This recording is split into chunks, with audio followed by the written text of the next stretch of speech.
So you'll see a little message come over. And welcome again. It is great to be here with you at NCST's December Community Impact Briefing, the last one of 2024. And we're just delighted to talk to you today about something we've been working on for a while with some great partners at the Urban Institute. And I'll be making some full introductions in just a second. But hopefully you're here to hear a little bit more about the connection between distressed housing inventory, our network of community buyers, and also the financial tools that our partners use or need to use in helping to serve the communities. So with that, I will just back up a little bit and tell you my name. I'm Raquel Reddy, Vice President of Community Development here at NCST, and I have the pleasure of introducing not only an amazing group of presenters today, but a couple of my colleagues as well. And I just want to introduce Jenny Brown, our policy manager here at NCST. And Jenny will be joining us at the end to give us some updates on both legislative and regulatory policy updates to the extent that we have some big news. So with that, please know that we are recording this. We're also going to be providing a presentation. We archive all of this on NCST's homepage, so www.ncst.org, and you'll find all of the recordings there. So with that, it is my pleasure to introduce our esteemed group of presenters today, one of which I work with on a regular basis, and that's Chris Garland, who currently holds the position of Community Development Manager with NCST. And in this role, Chris works with a network of diverse, affordable housing developers across the country, while also serving as lead coordinator for the National Middle Neighborhood Steering Committee. Chris has a strong history in utilizing research-based methods, leveraging strong partnerships, and implementing creative solutions to deliver positive community development impact. Prior to joining NCST, Chris served as Assistant Director of City Planning and previously as a Commissioner of Neighborhood Development for the City of Cleveland. He has also had direct CDC experience as the Executive Director of two nonprofits, one Jefferson East Inc. in Detroit, Michigan, and secondly, Tremont West Development Corporation in Cleveland, Ohio. Chris is a graduate of Wayne State University and resides in Cleveland with his wife, Ann, and four children, and is an active member of Cleveland's Ohio City neighborhood, and also serves as a program mentor in the Real Estate Diversity Initiative of the Urban Land Institute, the Cleveland chapter. Along with Chris Garland is also Michael Neal. Michael's a senior fellow in the Housing Finance Policy Center and a former equity scholar at the Urban Institute. Previously, he worked at Fannie Mae, where he was a director of economics in the Economics and Strategic Research Group. Before joining Fannie Mae, Michael was the assistant vice president at the National Association of Home Builders Economic and Housing Policy Department. As a housing economist, Michael has an in-depth knowledge of housing market trends and has provided expert analysis and commentary on housing to media outlets around the country. Previously, he worked at Congress's Joint Economic Committee, the Federal Reserve System, the Congressional Budget Office, and Goldman Sachs. Through grant funding, Michael's a 2024 JP Morgan Chase Fellow and member of the National Bureau of Economic Research Race and Stratification Working Group. He is also a member of the Office of the Comptroller of the Currency's Homeownership Working Group for Project REACH and serves on the Technical Data Advisory Committee for the Black Wealth Data Center. Additionally, Michael is an independent consultant for Alpha Sites. Michael has a bachelor's degree in economics from Morehouse College and a master's degree in public administration from the University of Pennsylvania. He has also studied economics at St. Catherine's College, the University of Oxford, through the State University of New York, Brockport, and finance in the Graduate School of Princeton University. And finally, but certainly not least, Katie Visalli is a research analyst in the Housing Finance Policy Center at the Urban Institute. Her recent work focuses on loss mitigation, LGBTQ plus homeownership, and housing market trends via the At a Glance monthly chart book. Before joining Urban, Katie presented her undergraduate research titled Racial Differences in Forbearance and Refinancing Among Low-Income Homeowners during COVID-19 at the Association for Public Policy Analysis and Management 2021 Fall Research Conference. Katie graduated magna cum laude with research distinction from Ohio State University with a BA in philosophy, politics, and economics. What an amazing group of presenters we have today. So with that, I'd like to go ahead and pass this over to Chris Garland, who will begin the presentation for us. Thank you. Thank you. Thanks so much, Raquel. So great to be here on this side of the screen, so to speak. And what we'll be discussing today is an effort that hopefully many in the audience are already familiar with, and maybe some this is new news to them. But NCST started an effort in early 2024 to really examine, complete a research project, if you will, and accompanying survey in examining the challenges that nonprofits in particular and agencies involved in affordable housing faced in acquiring property. And we'll talk more about what we've learned over that time and why it is that we dove into this work from the outset as well. So our project aims. Well, the first thing I really want to share on this point is that this wouldn't have been possible without the tremendous support of the Robert Wood Johnson Foundation, RWJF, but also it was definitely a team effort, a lift amongst a wide cross-section of the NCST team. From the outset, we needed to design a survey and also design a system to capture that information. Both Matt Cameron and Chris Hoff from our team were deeply involved in that. In addition to the survey itself, we conducted a number of interviews. Raquel and Jordan Backstrom were deeply involved in that effort to help get some accompanying contextual information from the survey participants. And then one, Ana Laura Tostado, who's just been tremendous to work with over really every corner of this project, start to finish. In getting this to this point. All right, so so our aims for the project. So what we really wanted to examine here were the unique challenges, identify the barriers that prevented nonprofits and agencies involved in this work from engaging in affordable housing initiatives and the barriers that they faced, particularly in the acquisition of single-family distressed properties and non-performing loans, NPLs. We had a number of high-level research priorities, certainly preventing foreclosure and creating affordable housing opportunities, shaping strategic interventions and future initiatives, identifying actionable strategies, and enhancing operational capacity of nonprofits to expand homeownership opportunities. And we'll definitely talk more about the importance of technical assistance later in our presentation.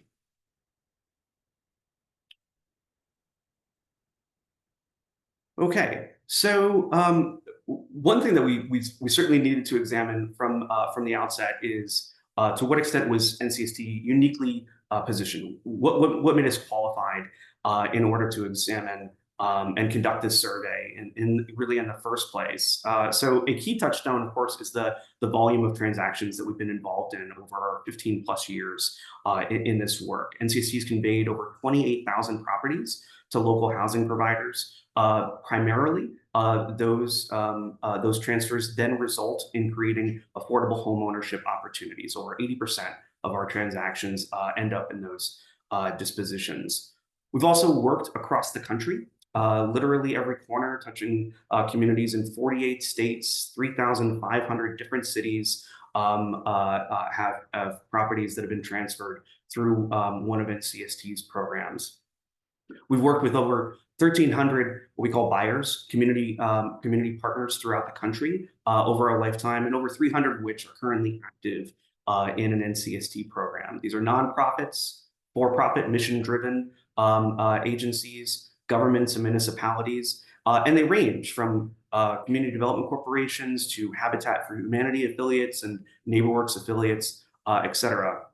And it's also worth noting that they come to NCST, part of our network, if you will, because they share a common denominator. They might all be involved in, or many might be involved in homeownership counseling, low-income housing tax credit development, but they're also involved in acquisition of single-family properties, and again, primarily with the intent of creating affordable homeownership opportunities. And that's what brings them to NCST.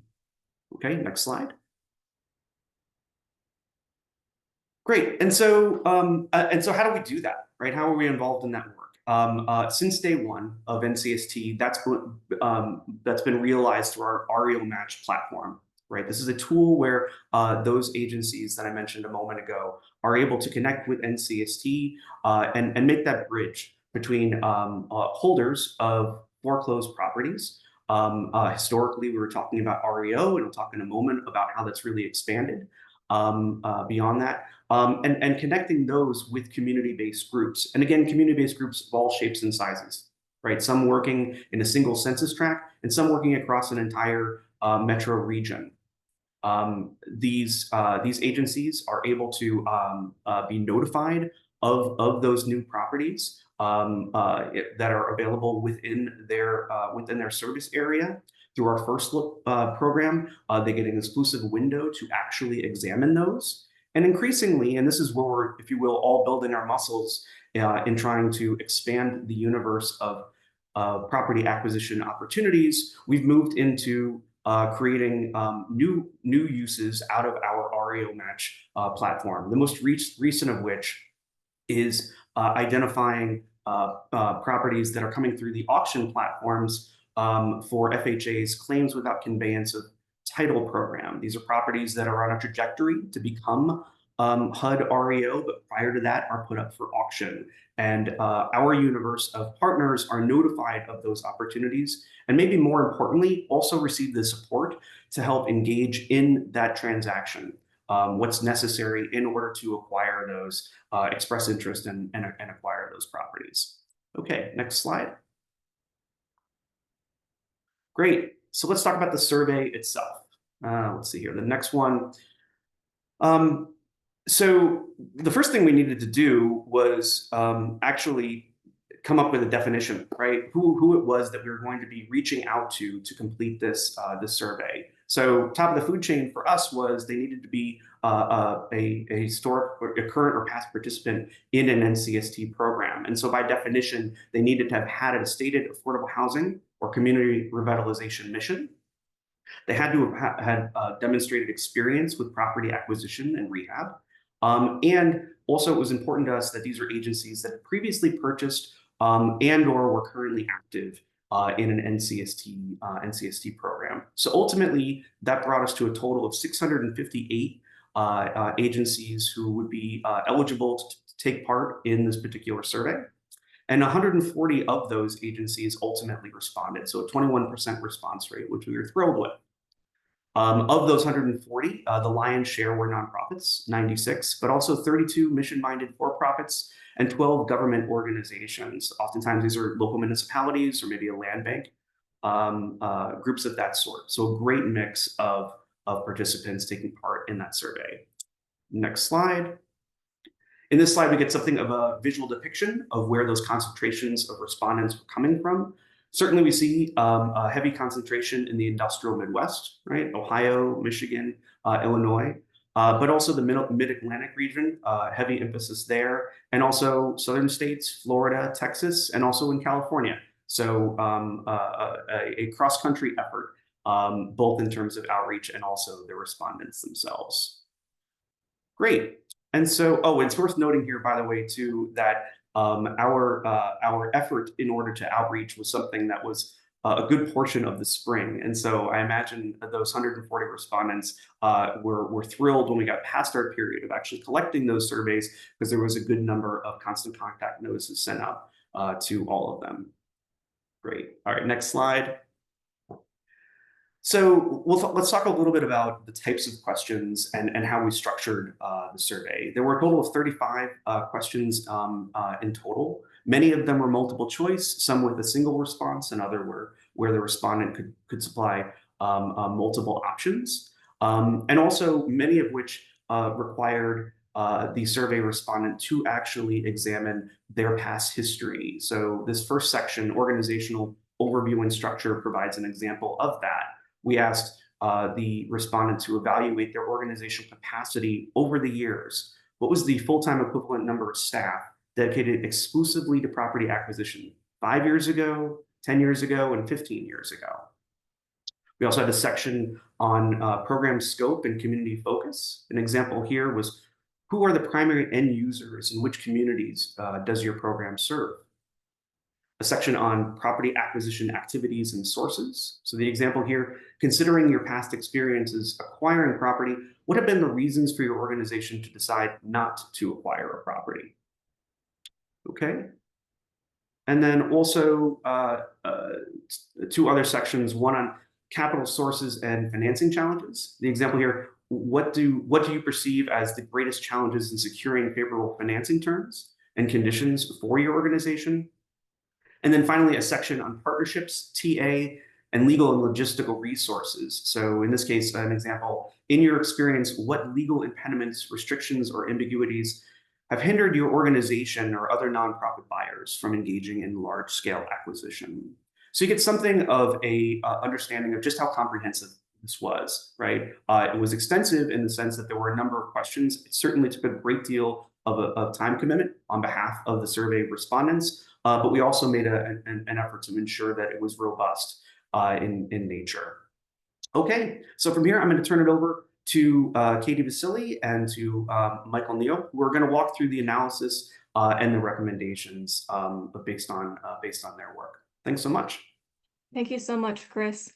Before my colleague Michael Neal gets into how we use the survey and what kind of results we got into, I'm going to go a little bit into the background of previous research and sort of our framing for how we did the paper that we'll be releasing pretty soon.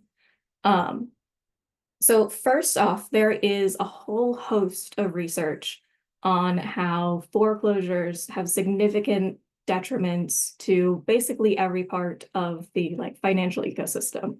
Homeowners are often displaced and face significant financial burdens and face serious hits to their credit scores after a foreclosure that can limit their access to purchasing a home in the future. Communities face depreciation of the house that's foreclosed on and depreciation of neighboring properties, which contributes to lower tax revenue from property taxes for those communities, and then a snowball cycle of lower amenities and property values in the future. Property supply is also decreased from foreclosures. Vacant properties can fall into disrepair, which limits their inhabitability and decreases property supply. Lenders, servicers, investors obviously also face serious negative financial impacts from foreclosures. And almost all of these negative detriments that are on this slide can be reduced in some way by distressed property acquisition, which can lower loss severities for lenders, servicers, and investors, more quickly inhabit the property to keep them from being vacant for too long, and avert foreclosures and go to a foreclosure alternative, which can decrease the impact to the borrower's credit score and potentially increase the revenue, or at least forestall some of the decreased revenue of local property taxes and depreciating neighboring properties. In recent years, affordable housing supply has been significantly reduced. You can see in the white sort of time series that after 2020, the total number of active listings decreased rapidly and has yet to fully recover back to the pre-2020 levels. And on top of that, properties have become more and more unaffordable. You can see that the sort of pink, green, and gray bars are these more affordable properties. They're under $300,000. Back in 2016, 70% of properties were under $300,000, but today this share is closer to 40%, which contributes to serious unaffordability for home buyers of all kinds. This is compounded by high interest rates, which have stayed elevated for the past couple of years, which makes borrowing the finances in order to buy these more expensive properties more difficult and more costly in itself. And continuing home price appreciation over the past several years, including the extreme house price appreciation following 2020, which led to the decrease in affordable property shares that we saw on the previous slide. These are all, affordability challenges that every home buyer is facing. However, buyers of distressed properties are also facing another challenge, which is that there just aren't that many distressed properties anymore. After 2008, this sort of, you can see the lines of like the serious 90-day plus delinquencies and foreclosure starts sort of decoupled after the financial crisis, which is of course very good for homeowners. It means that they're less likely to face a foreclosure if they become seriously delinquent. And even in 2020, during the COVID crisis, things like especially forbearance and the foreclosure moratorium kept a lot of people housed, even when 90-day delinquencies spiked. However, this does mean that distressed property buyers can face a lot of challenges today, even though they can play a very beneficial role in the market when foreclosures do happen. This next slide also shows that NCSD has seen annual inventory of distressed properties decreasing significantly, contributing to, affordability crises for distressed property buyers. I'm now going to pass it over to Michael Neal to talk about some of the results from our survey. Yeah, thank you, Katie. Hello, everyone. Again, let me reintroduce myself. I'm Michael Neal, researcher at the Urban Institute. I, along with Katie, had the pleasure of working with the team at NCST, kind of led by Chris Garland, in this work being supported by the Robert Wood Johnson Foundation. I think it's, just important again to echo some of the comments that were made earlier in terms of, the support of Robert Wood Johnson, as well as just the expertise that the NCST team brought to this work. And I think that the results and the analysis really kind of reflects both of those. Katie kind of really, I think, set the stage, Chris's comments really kind of, provided critical background. Katie's comments really set the stage, contextualized, the data results with kind of what's going on in the market more broadly. And I think that what you will see on the following pages really kind of reflects the results from the survey itself. The next slide really kind of points out that, consistent with the lack of inventory that Katie alluded to, buyers are acquiring fewer distressed properties, than they were 10 years ago. And that's both, overall, but when we look at nonprofits, as well as kind of mission-oriented for-profits. 14, 15 years ago, certainly, buying more than what they were doing in 2023, which is the year of the survey. But it's also important, I think, to point out, at least on the right-hand side, on the table on the right-hand side, that the changes in terms of the sources of distressed properties as well. Certainly, you can see that for nonprofits, significant, I think, declines in sources from financial institutions, in terms of federal programs, and in terms of private donations. A bit kind of in contrast, the sources of mission kind of minded for-profits stemming from the data really saw kind of declines across direct negotiation with property owners, across short sales, and across partnerships with other nonprofits. So, I think the key takeaway is certainly, fewer today than what we were, less inventory, fewer sales today than fewer purchasing today than, what we were doing kind of amidst the Great Recession. but the sources, the key sources from back then, have kind of diminished in terms of the role that they play now. The next slide points out, some of the key reasons to not acquire properties. And this, I think, echoes, again, some of the comments that Katie pointed out. Certainly, market conditions, purchase prices play a critical role. Property prices play a critical role in terms of a reason to not acquire properties. But at the same time, I think specifically, thinking about nonprofits, capital really seems to be playing a role as well, whether that's insufficient funding or financial constraints, or whether that is challenges in securing favorable financing terms. Both of these reasons were cited significantly more among nonprofits relative to for-profits.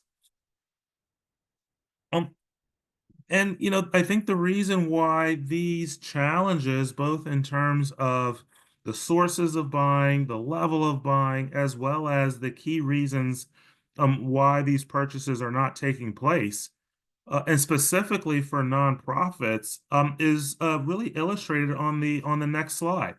That is that nonprofits are more likely to serve communities of color and other low-income individuals and families. I mean, certainly it's the case that the left-hand side indicates that, both mission-oriented for-profits and nonprofits that, half or more of them, serve these communities. But the data that we compiled also indicate that, nonprofits were still disproportionately more likely to serve Latino communities, Black or African American communities, as well as low-income individuals and families. In contrast, I think a lot more similarity in terms of the incidence of serving middle-income neighborhoods or mixed-income households. And so that does suggest that, again, while both, tend to serve historically marginalized communities and low-income communities, nonprofits indicated that they do that to a bit of a greater degree. But one natural challenge that arises is the condition of those properties. Certainly, we know generally that distressed properties do have a higher likelihood of being physically inadequate, but physical inadequacy is disproportionately greater among homeowners, among Black and Latino homeowners, and in particular among lower income homeowners. So, at a time in which certainly, this might be a way to, these are the properties that might that might have a greater degree of affordability in terms of value, but they certainly will need additional renovation, improvements, rehabilitation as well, right at a time that, accessing the financing in order to purchase the property, as well as potentially to make these kind of fixes, has become more difficult, particularly for nonprofits. But there are some other key differences that that the data uncovered that I think are critical to this conversation. The next slide really kind of shows that number one, for-profits, do tend to purchase more properties, relative to their size. We measure size here in terms of the number of full-time employees, and what the left-hand side, what the chart on the left-hand side shows, is that even with lower lower purchases in 2023, still, at every point in time, purchases per employee were greater at for-profits compared to nonprofits. And part of that might reflect kind of the right-hand side, that for-profits have larger budgets, and that might allow them to purchase more for a given purchase more relative to their number of employees. So all of that, I think, points to, even more so, the pressures that nonprofits might face, not just because of market conditions, either perceived or expected, but also the capacity of the organizations, both in terms of nonprofits, both in terms of the number of employees that they have, but also in terms of their budgetary capacity as well. So, what does all of this mean? Certainly, turning to, some of the key recommendations that we thought coming out of the data analysis could really be supportive in part of purchasing distressed properties broadly, but also with a specific focus on how to support nonprofits, particularly given that they disproportionately serve exactly the communities that have historically been marginalized, but B, even today, may display signs of vulnerability. And so the next slide really starts with those recommendations, beginning with, additional funds for renovations and repairs, particularly as a way of preserving affordable housing. Certainly, more broadly, as Katie kind of alluded to, the inventory of low-priced and affordable homes has declined rapidly, but at the same time, they may be more likely to be in disrepair. And so, nonprofit buyers, again, who are more likely to work with affordable properties, in part owing to the communities that they disproportionately serve, will face the types of funding constraints that could erode their ability to pass off that affordability to a potential homeowner purchasing that distressed property from them. At the same time, the next slide, I think, points out another key opportunity, and this one is around technical assistance. Technical assistance being a valuable but potentially underutilized source. What we saw in the data is that certainly on the one hand, the left-hand side indicates that nonprofits were more likely to utilize technical assistance, particularly compared to more mission-oriented for-profits. But at the same time, amongst those that did use technical assistance, for-profits actually purchased more properties on average compared to nonprofits. And so there is an opportunity, particularly given the markets that nonprofits serve, as well as the constraints around people and around capital, that technical assistance could play a critical and important role, and perhaps additional thoughts around, how technical assistance can best be leveraged and best be harnessed, such that it helps nonprofits to participate maximally in terms of purchasing distressed properties. And then, certainly, I want to revisit on the next slide, high interest rates, particularly as part of the challenges associated with securing financing. Again, nonprofits,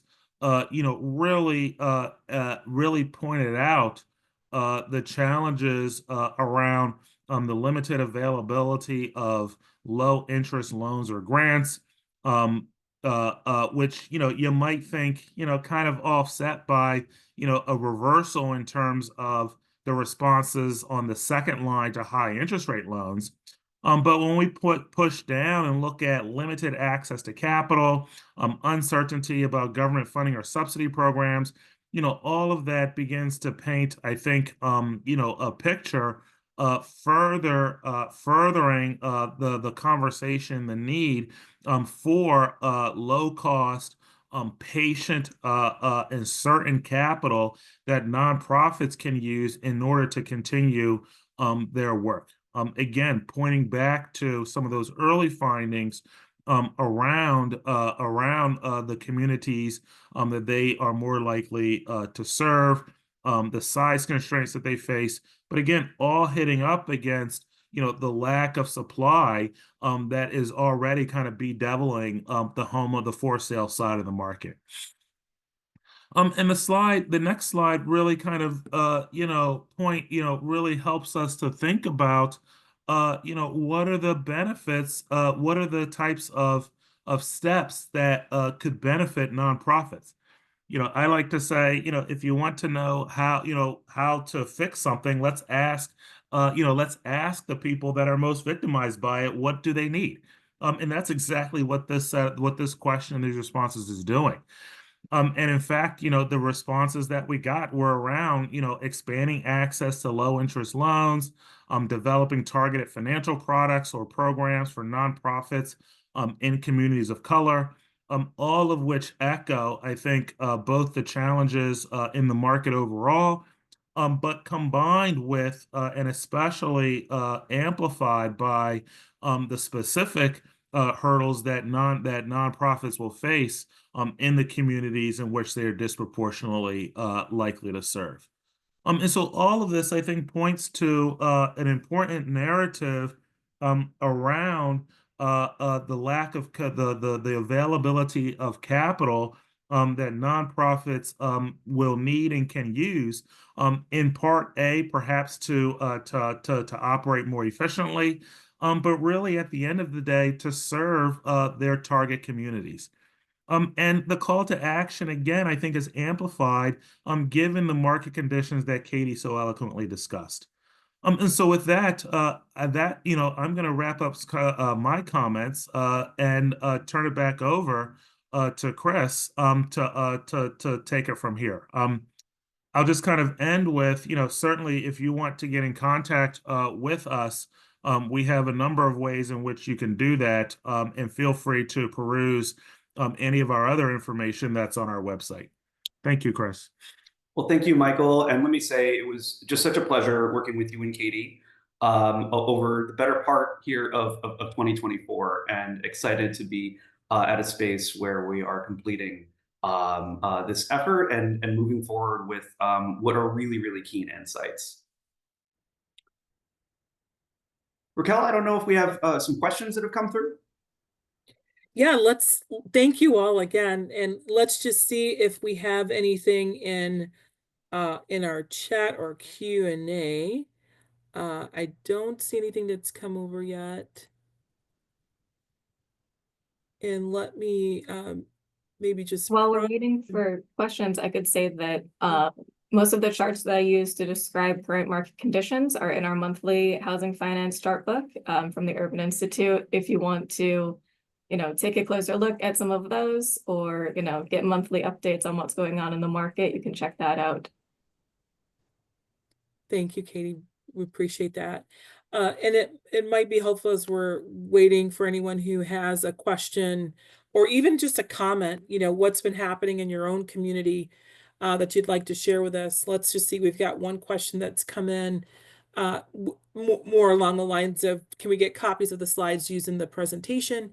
And so, Dwayne, we are providing access to the presentation and the recording on NCST's home page at ncst.org. So www.ncst.org for more of that.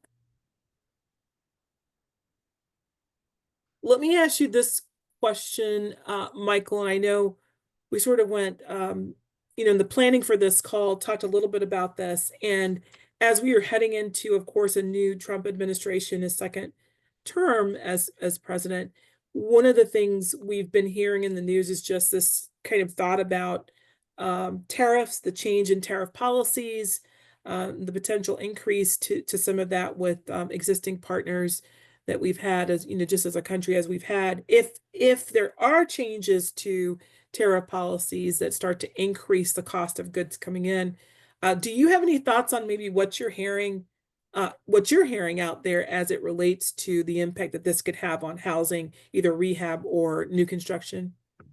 Yeah, no, that's an excellent question. Some of it we can, draw from what we experienced, during the first Trump administration.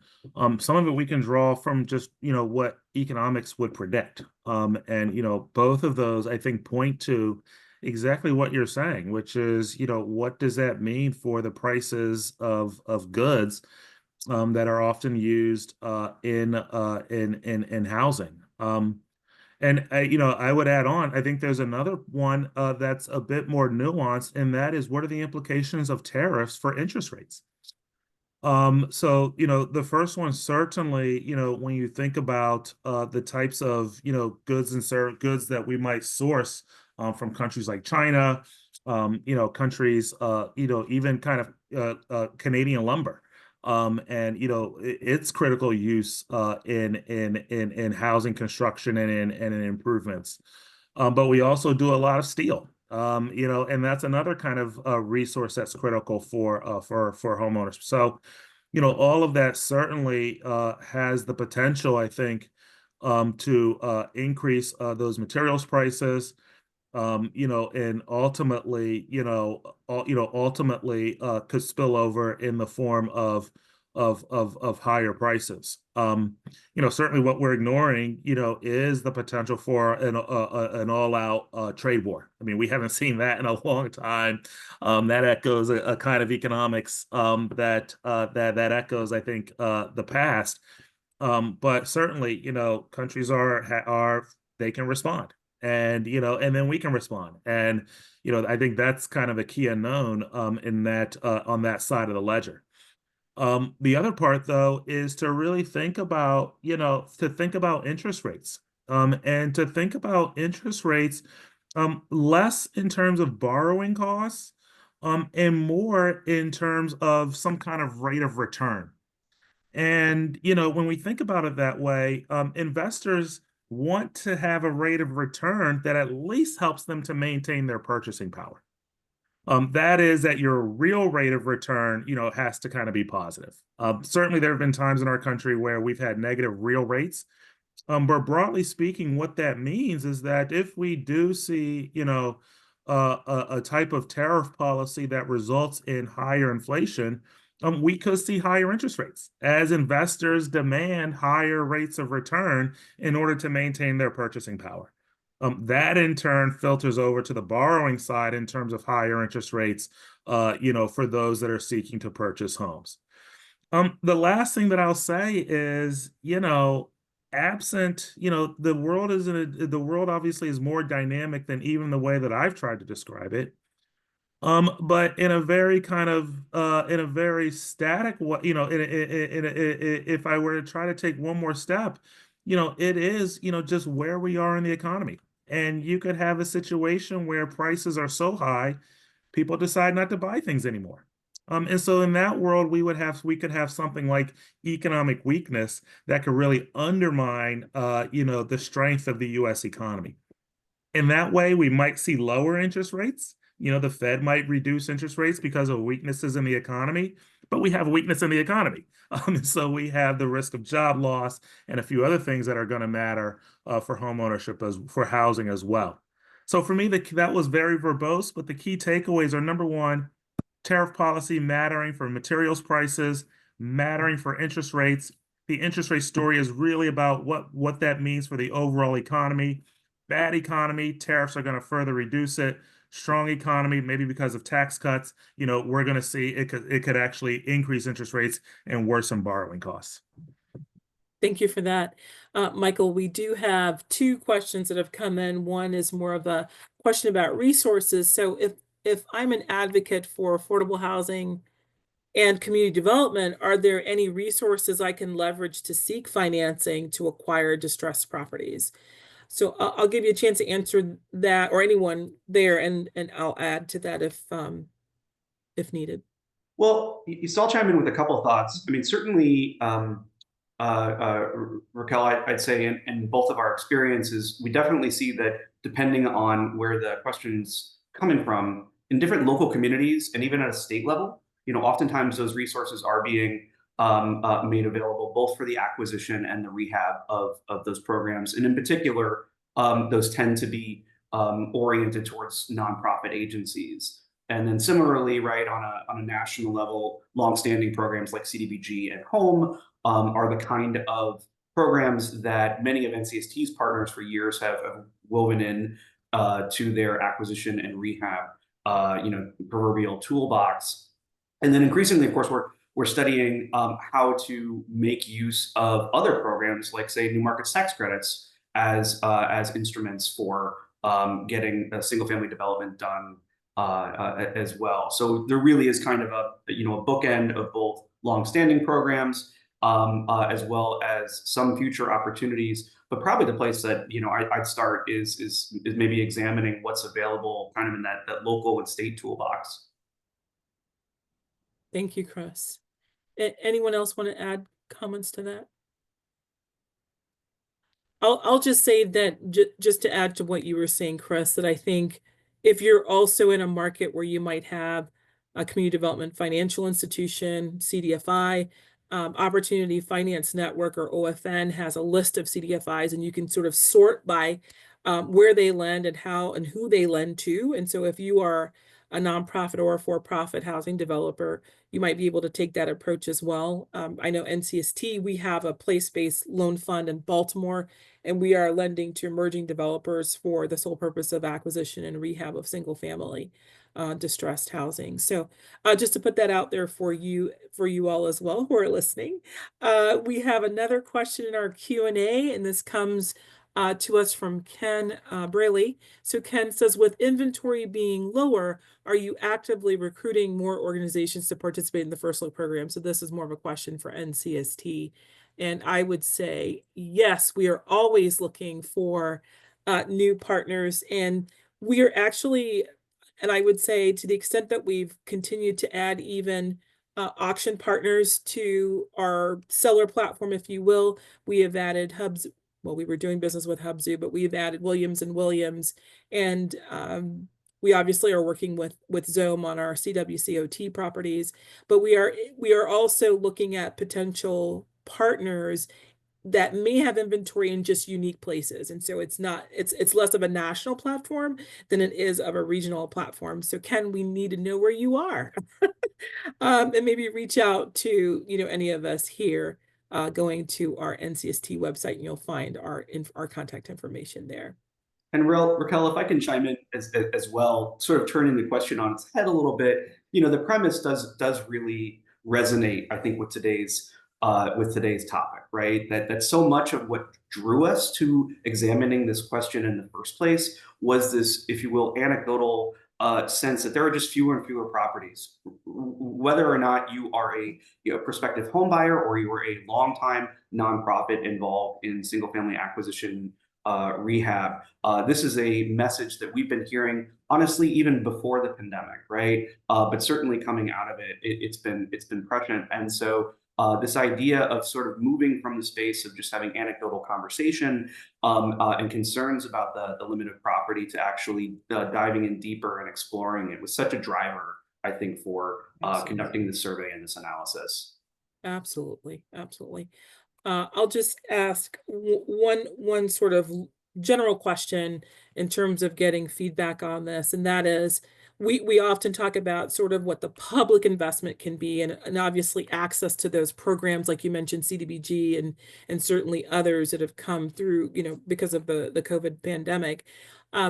Are you also seeing to any extent sort of private investments? So corporations that are saying housing, affordable housing, or housing that's affordable for our employees is so important to us that we want to provide some type of investment to help them afford something. And so, afford a home.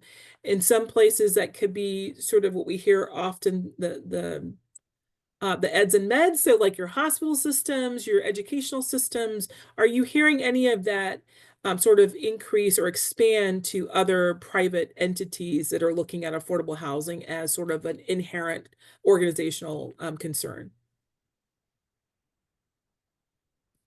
Raquel, I was before you punctuated that with the example of eds and meds, I was immediately thinking about examples like Nationwide Children's working with their strategic partners in the Columbus, Ohio area, and certainly this would be one that's specific to a particular market. But I would tend to think that exists elsewhere. Michael, Katie, I don't know if you have other thoughts on this. Yeah, let me just say that I think I think there is a greater kind of push and greater force around workforce housing. And I think that increasingly what I'm hearing in places around the country is that there's now a business case around workforce housing that says something like if our market is not able to provide affordable housing, the people are going to move and we lose talent. And so I think you are seeing, kind of some evidence of more private companies, really large anchor institutions, that are beginning to think about ways in which they can support workforce housing as part of the business proposition around accessing and keeping their talent. Very valid point. So thank you for that.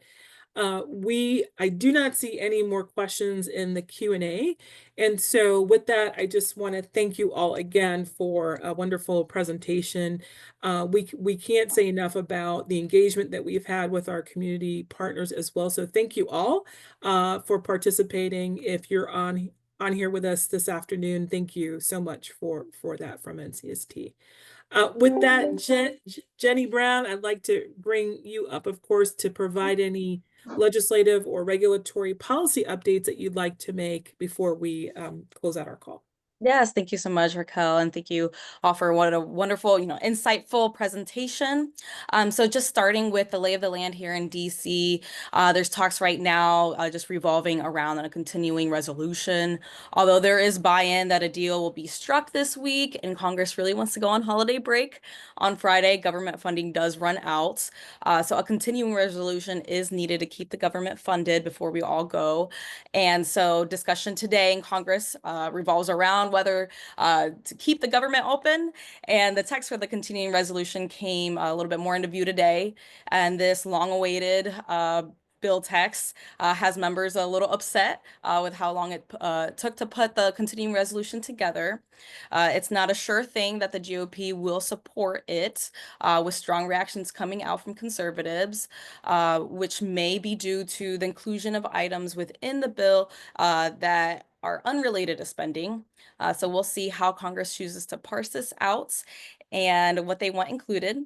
Speaker Mike Johnson wants to give 72 hours to take it to the House Rules Committee and then to the floor for a vote potentially happening on Friday. Additionally, we are still waiting on President-elect Trump to nominate a director, the Federal Housing Finance Agency, who will oversee all activities pertaining to Fannie Mae, Freddie Mac, and the Federal Home Loan Banks. This is at the top of the mind for many affordable housing practitioners, given the potential for GSE privatization, a move that would have a number of ramifications for the housing finance market. Removing Fannie and Freddie from conservatorship was a top priority in the last Trump administration, so we anticipate it being an even greater point of discussion over the next 4 years. Although this process itself is expected to take a number of years to execute, we will have a much clearer understanding of how this might play out and what implications privatization could have for affordable home ownership writ large once we have an official nominee. Additionally, our sights are set ahead to 2025 as we continue advocacy revolving around a 2025 tax package. Front of mind is the inclusion of both the New Markets Tax Credit Extension Act and the Neighborhood Homes Investment Act.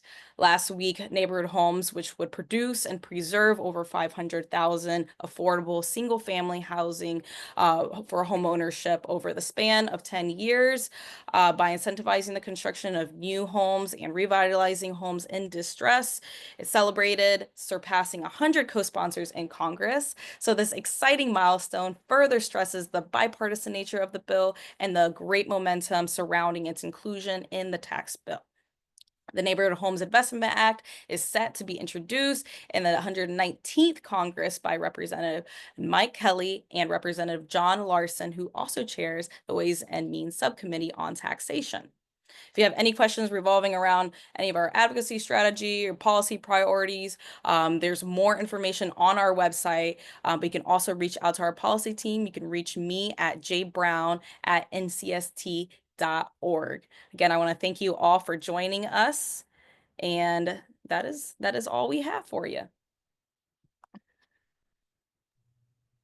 Thanks, Jenny. And I just put your email address in the chat for everyone as well. We try to make it a lot easier with ncst.org now. So hopefully you all will find that. We're at the end here of our December Community Impact Briefing. We can't thank you all enough for hanging with us and enjoying our briefings almost every month. We have now, we do not have Community Impact Briefing calls in August and November due to some conflicts and just folks not being around. So thank you all for a wonderful 2024. We want to wish you on behalf of NCST, we just want to wish you all a wonderful holiday season. And we'll see you back here in January on the 15th for our January Community Impact Briefing with a little bit more of our economic forecast from the MBA, the Mortgage Bankers Association. So thanks so much, and everybody take care. Bye-bye.